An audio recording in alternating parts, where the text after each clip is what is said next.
안녕하세요. 개미는 뭉쳐 산다 개무사입니다. 오늘은 최근 시장을 간단하게 살펴보고요. 저희 주식 투자자가 가져야 할 단기적 대응과 장기적 대응에 대해서 준비해봤습니다. 아마 제가 지금까지 올렸던 영상들 중에 오늘 이 영상이 여러분들께 가장 큰 도움이 되지 않을까 싶습니다.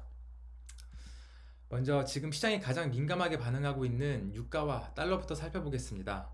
지난 금요일 유가와 달러가 긍정적인 모습을 보여주면서 저희 한국 시장도 긍정적으로 마무리가 됐습니다.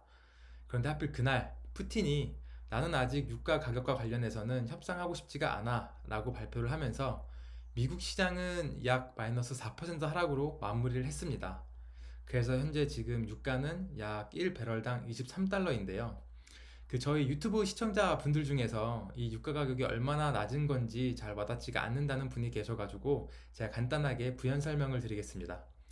미국 시일가스 기업 같은 경우 1배럴을 생산하는데 생산 원가가 약 35에서 36달러입니다. 일부 다른 자료에서는 30달러 초반이라고 나와 있는 것도 있는데요. 그런 기업은 소수이고요. 전반적인 산업의 평균을 냈었을 때 1배럴당 생산 원가는 35에서 36달러입니다. 그러면 지금 이 가격이 얼마나 터무니없이 낮은 가격인지 아마 와닿으실 거라고 생각이 듭니다. 다음은 달러 인덱스입니다. 통화수업 정책이 발표를 하면서 그래도 좀 주춤하나 싶었는데 다시 103포인트까지 올랐습니다. 제가 지난 영상에서도 말씀드렸지만 이게 근본적인 원인이 해결된 것이 아니기 때문에 금요일날 달러와 유가가 긍정적인 모습을 보였던 것은 일시적인 현상으로 보시는 게 맞다고 말씀을 드렸었죠. 다음은 이제 골드만삭스가 이제 미국의 GDP 예상치를 발표했습니다. 제가 3월 21일자 포춘 기사에서 가져온 건데요. 골드만삭스는 지금 미국의 2분기 예상 GDP를 약 마이너스 24%로 본다고 발표를 했습니다. 사실 뭐 수치로도 정말 믿기지가 않는데요. 그만큼 지금 시장이 많이 어렵다라는 것을 시사해 주는 것 같습니다. 지금 이 자료들 외에도 시장이 어렵다고 말해주는 자료는 많습니다. 하지만 뭐 결과가 바뀌는 것은 아니기 때문에 제가 더 나열은 하진 않겠습니다. 그렇다면 이렇게 지금 시장이 어렵다라는 것을 전제하에 다음 차트를 한번 살펴볼게요. 삼성전자의 1년 주가입니다. 제가 간단하게 네이버에서 캡처해서 가져왔는데요.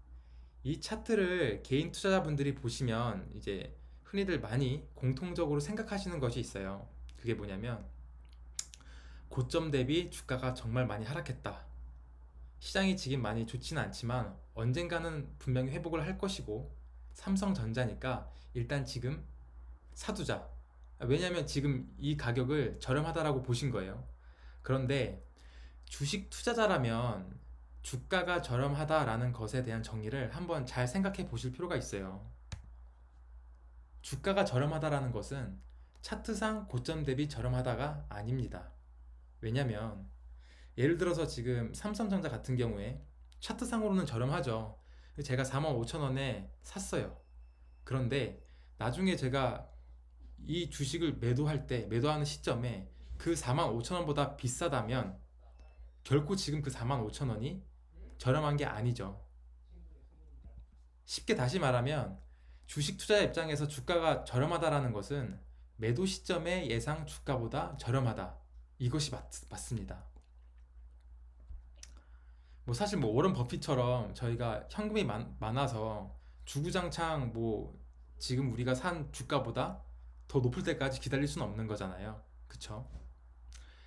자, 그러면 주식 투자자가 또 생각해야 될 것은 뭐냐면 매도 시점의 주가는 무엇이 결정하는가입니다.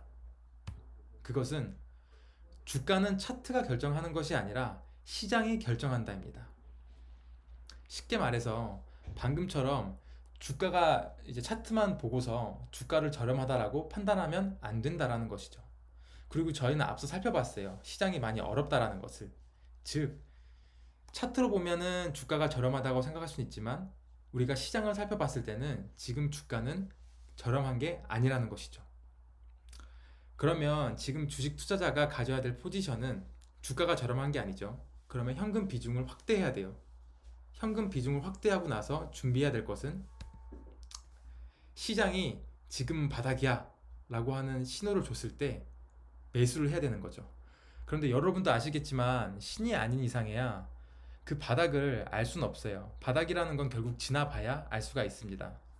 그래서 가장 많이 하는 방법이 시장이 바닥인 것 같아 라고 하는 신호를 줄 때마다 분할 매수를 하는 거죠. 흔히 이거를 말뚝박기라고도 하죠. 그럼 여기서 또 하나 질문이 생깁니다. 그럼 대체 시장이 지금 주가가 바닥이야 라는 신호를 어떻게 주는데? 라는 질문이 생깁니다.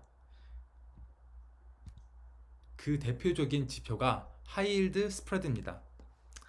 제가 그 하이힐드 스프레드에 대해서 간단하게 설명을 드리면 신용 등급이 낮은 기업과 신용 등급이 높은 기업 간의 채권 금리 차이라고 보시면 됩니다. 이게 왜 중요하냐면 경기가 좋을 때는 이 신용 등급이 높은 기업이나 신용 등급이 낮은 기업이나 그 채권 금리 차이가 크지가 않아요. 그런데 경기가 안 좋아지면 그 금리 차이가 커집니다. 당연히 경기가 좋지 않은데 신용 등급이 낮은 기업의 채권 금리가 뭐 높지 않고서야 살 리가 없겠죠. 그래서 지금 이거 그래프를 보시면 2008년도 금융위기 때를 보시면 하이힐드 스프레드가 15%까지 올라가신 걸 볼 수가 있어요. 그리고 지금은 약 7.5%가 올라가 있는 것을 확인할 수가 있죠. 일단 제 개인적인 견해로 지금 이번 하락장이 예전 2008년도 금융위기 수준까지 근접할 수는 있지만 그것을 넘을 것이라고 생각을 하진 않아요. 왜냐하면 우리는 이미 금융위기를 경험을 했고 실제로 그런 경험을 바탕으로 여러 이제 정부들이 선제적인 대응을 하고 있기 때문이죠. 그러면 지금 이 하락장이 예전 금융위기급이라고 가정을 해봤을 때 지금 이 하이힐드 스프레드만 봐서는 아직은 시장이 바닥이야, 시장이 지금 주가가 바닥이야 라고 말은 하고 있진 않아요. 그런데 금융위기 대비해서 지금 하이힐드 스프레드가 적어도 50%까지는 찼어요. 그러면 우리는 지금 적어도 바닥은 아니지만 이제 슬슬 분할 매수, 즉 말뚝박기를 준비를 해야 된다는 것입니다. 일단 여기까지 제 의견에 동의하신다면 이제 여러분들은 제 유튜브 방송을 구독하시고 꾸준히 보셔야 하는 명분이 생기신 거예요. 정말 열심히 준비하고 있습니다. 자, 그러면 이제 우리가 앞으로 갖춰야 될 포지션에 대해서 제 의견을 말씀을 드릴게요. 일단 제가 뭐 지난 방송부터 계속 말씀드리고 있지만 이제 한참 외부 회계 감사 시즌이었죠. 그래서 금요일까지는 꼭 정리를 하시기를 제가 부탁을 드렸어요. 지금 보시는 표는 이제 20일 기준으로 제가 감사 보고서 미제출 상장사 리스트를 가져왔습니다.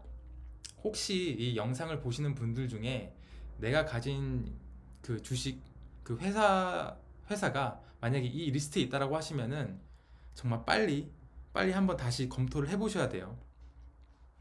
진짜 만에 하나 상장 폐지가 된다라고 하면 정말 아무것도 남는 게 없습니다. 그리고 또 제가 강조했던 게 3월 24일 화요일이죠. 화요일 날 3월 제조업 및 서비스업 PMI 발표가 있습니다. 다들 아시다시피 지금 뭐 미국이나 유럽이나 확진자 수가 계속 급증하고 있죠. 공장 가동도 중지되고 있고요. 소비도 위축됐고 또 제가 오늘 알려드렸지만 골드만삭스가 미국 2분기 그 예상 GDP를 마이너스 24%로 발표를 했습니다. 그렇기 때문에 서비스업 이제 제조업 및 서비스업 PMI 그 결과가 나쁠 것이라는 것은 굉장히 뭐 농후하게 당연히 나쁘게 나올 것입니다. 그렇기 때문에 저희는 일단 제 견해는 3월 23일 현금 비중을 확대하는 게 좋습니다. 그러니까 주식을 이미 가신 분들은 현금 비중을 확대하시는 것이 맞고 뭐 이미 현금을 가지고 계신다면은 그대로 들고 계시면 되는 거죠. 근데 그 제 유튜브 지난 방송 댓글에서 어떤 분이 지금 마이너스가 너무 이미 크다라고 말씀을 해주셨어요. 사실 그 손절가액이라는 게 뭐 내가 어떤 기업에 투자를 하느냐 또 내 재정 상태가 어떠냐에 따라 다릅니다. 그런데 그 손절가액이 정말 너무 크다라고 하면 사실상 뭐 그냥 홀딩하고 있는 게 맞죠. 근데 만에 하나 아까 제가 말씀드렸다시피 이번 회계 감사에서 뭔가 부정적인 결과가 나왔고 만약에 상장 폐지의 가능성이 있는 회사라고 하면은 그거는 뭐 손절가액을 떠나서 일단 정리하시는 게 맞습니다. 뭐 근데 그런 게 아니라고 한다면야 뭐 손절가액이 너무 크다라고 하시면 뭐 홀딩 하시는 게 답이죠.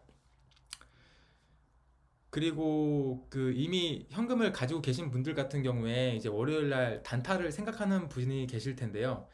그 혹시 그 월요일 날 한국장이 시작할 때 만약에 저희 원 달러가 1250원을 넘어가 있는 상태다라고 하시면 그때는 뭐 외국인의 수급에 관계없이 일단은 그냥 들고 계시고 관망하시는 게 저는 좋을 것이라고 생각을 합니다. 그렇게 이제 3월 24일 날 이제 제조업 및 서비스업 PMI 지수가 발표가 나겠죠. 이거 발표가 나면 이것도 제가 정리를 해서 또 영상으로 올려 드릴 거예요. 그럼 우리는 이제 뭐 이러한 뭐 PMI 지수가 발표가 되고 나면 뭐 시장의 반응이 있을 거고 그것을 살핀 뒤에 다시 재진입 시점을 검토하면 되겠죠. 여기까지는 이제 저희가 단기적으로 할 수 있는 반응이고요.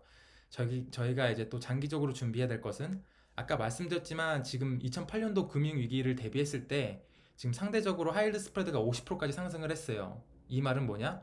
아직 바닥은 아니지만 이제 우리가 저점 분할 매수, 말뚝박기를 준비해야 된다고 말씀을 드렸습니다. 말뚝박기 준비는 첫 번째는 현금 비중 확대고요. 그리고 두 번째는 제 유튜브 영상을 구독을 하시고 제가 올리시는 영상을 보시면서 준비를 하시면 됩니다. 정말 정말 열심히 준비하고 있습니다. 제가 오늘 전해드릴 정보는 여기까지고요.